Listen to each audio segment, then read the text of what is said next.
What a miracle last night in Singapore.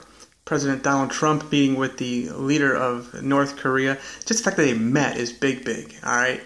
Um, I'm hearing this, and I'm gonna talk about something as it relates to me, my children. I love you, Ava, Jason, Haven, Ruby, Levi, Lydia.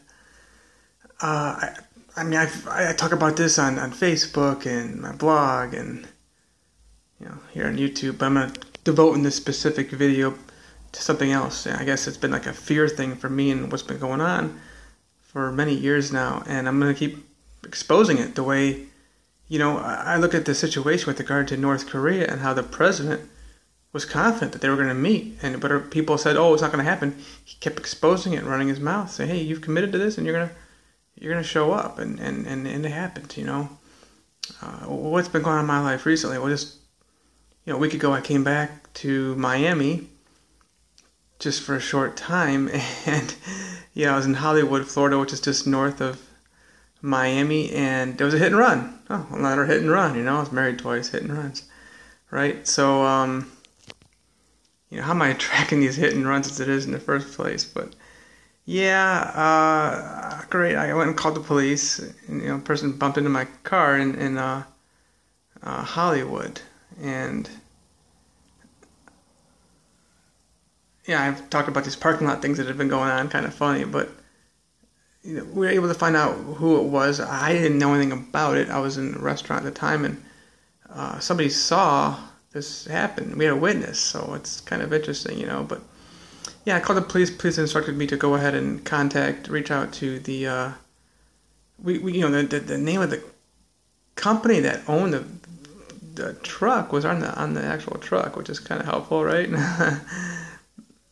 So I'm kind of relating this back to that. What happened with the whole North Korea thing, and then my children, and the threats that have been made against me. Okay, well, let's go back about a week ago. That's when this thing happened. And I sent the email. Police instructed me, go ahead and reach out to him. I did that. And I immediately heard back from the company, but they wanted to do their own internal investigation. I'm like, great, good.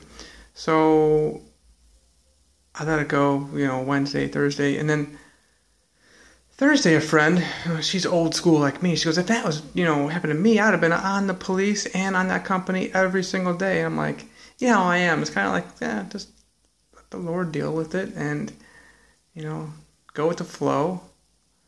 Be gentle, right? Well, Friday, I went ahead and called them a few times, and I got the answering service. So I'm starting to think, we're not going to get a runaround, are we? Well, great. Yesterday, I got the verification that they not only admitted their fault, but they are taking care of all the damage, which it's kind of funny. My parked car, how did you cause this kind of damage to my car? But I'm seeing it as a blessing, and I'm going back though to 2016.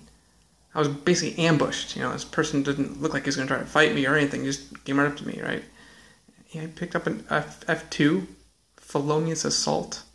Pleaded guilty eventually, but I'm saying this because this person, they were making subtle threats. Of course, North Korea's made their little threats, shooting off their rockets and everything, whatever it was, it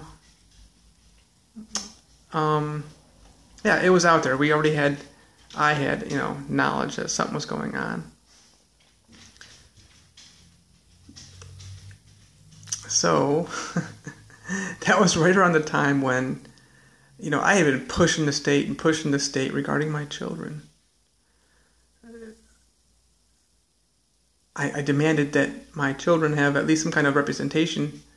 I can have an attorney, but my children cannot. That would make sense, right? But they made a new rule at the Cuyahoga County Children and Family Services that they're going to allow mediation, forcing the two parties to come together. Which I later learned is a total joke, and they were hoping that would be able to get people to pay more money and all that because they're just not getting money from the non-custodial parent. So I went into this whole thing thinking, okay, great, I'll go ahead and look into that. My first case, though, my first wife, they allowed me to have an attorney for my daughter, Ava. I guess we had 2 children.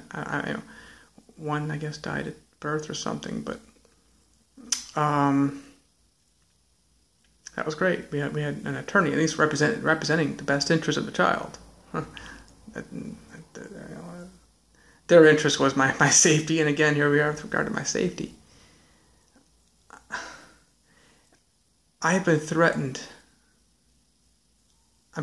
Severe violence, and this all comes around this little axis of evil, I call it. I've learned it's in this little belief system, this religion of the Middleton family. Anybody who's actually supporting them too. Daniel and Kelly Middleton, but my wife, Johanna Middleton. Everything around them has always been chaos. And here I was thinking I was being there to rescue her, right? And look, that family is a lot more peaceful now that they learned of me and have my love, and I love them very much. I love Johanna and our children.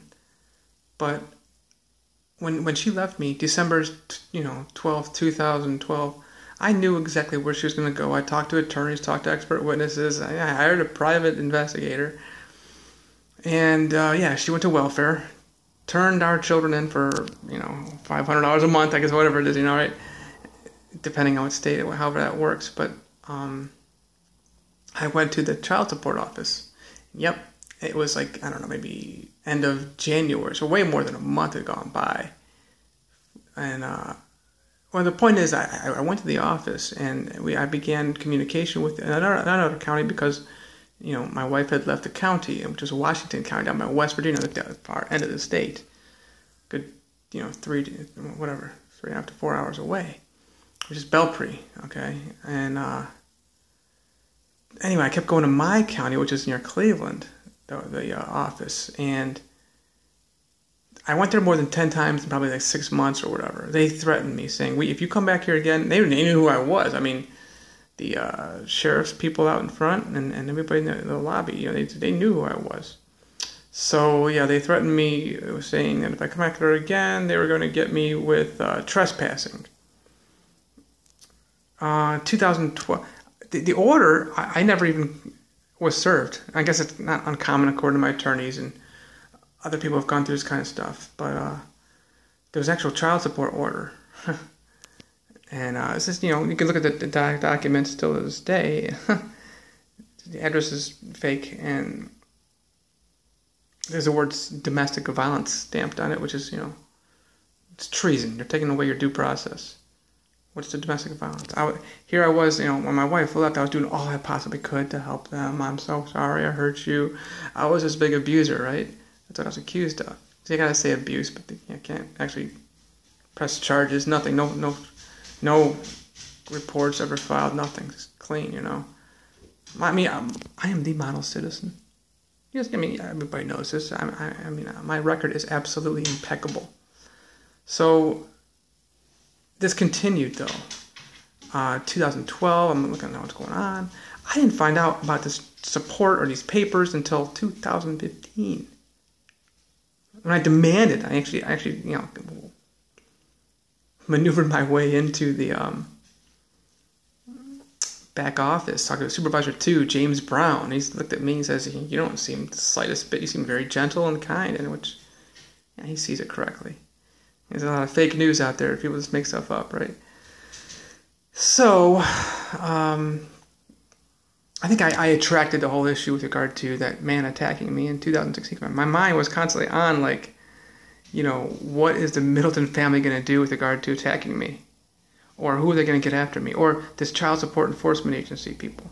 They threatened me. I'd gone into the office later, I think it was in 2012, maybe 2013. I didn't even know they had an order against me. I ended up talking to other people. One man, just after they closed it down for a little while for certain purposes during the day, maybe lunch or something. He's smoking a cigarette out in front. And he knew about me. A lot of them know about me, right? I had 5 children over there, right? They're seeing the paperwork. What do you do here? My job is to inflict pain. This is what we're having here in America, folks. This is what this person who collects money, trying to collect money, and just understand something. this child support stuff, it's got nothing to do with money. I mean, obviously, if it did, I mean, immediately my children would have been with me. This is where the money is. I have the money. But it's about terrorism, okay? North Korea, they were a bunch of terrorists. The person who attacked me in 2016, he was a terrorist. He was looking to, inflict terror on people, invoke terror. The woman I married, eventually, yeah, she got so aggravated at herself and mad at the world. She's looking to invoke and inflict terror on people, on our children. That's what people do. So I was just constantly under threats. And that's what I think happened in 2016. I'm getting close to mediation, and it's all documented, See, right around that time, I'm kind of wondering, looked over my back, looked over my shoulder. And the same thing was most recently, for about a week. I didn't hear back from these guys who did the hit and run. I don't know about this company that ran into me. I don't know. I'm looking at the time here. 20 seconds. So I'm exposing this some more now, okay? Specifically and hitting right to the point here on YouTube and videos. Thank you so much.